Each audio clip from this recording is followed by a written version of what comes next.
People should see a distinct difference between a believer and a non-believer.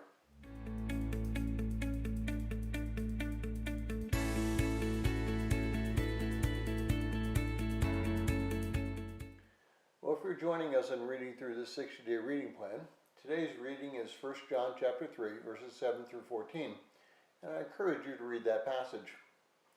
Well, practicing righteousness is not a one-time event. You can only practice righteousness if you continue to practice righteousness. Now, that statement is known as a truism, and a truism restates the obvious. For example, the longer you live, the longer you live. It's pretty apparent if you're not living, you're not going to live any longer. So, it is a believer who continually practices righteousness who practices righteousness. We do not have an option. We either practice righteousness or we don't. It's frankly that black and white. There is no such thing as partial righteousness. When I was growing up, one of the things that bothered my father the most was for somebody to attempt deceit through what we now call parsing of words. I know that he was turning over in his grave when he heard President Clinton say his infamous line, "It depends on what it is." Everyone knows what it is.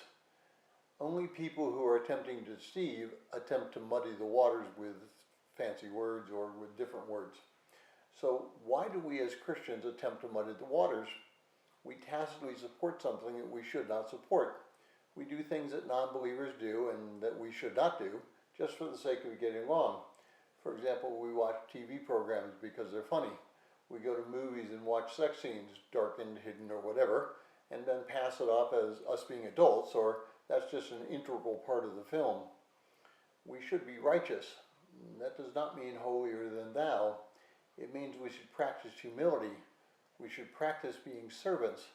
We should practice loving each other and loving those who are not yet believers. Righteousness is not an outward show. Righteousness is an inward holiness. I know that you hear this often in our devotions. And for the way to righteousness is through repentance and confession.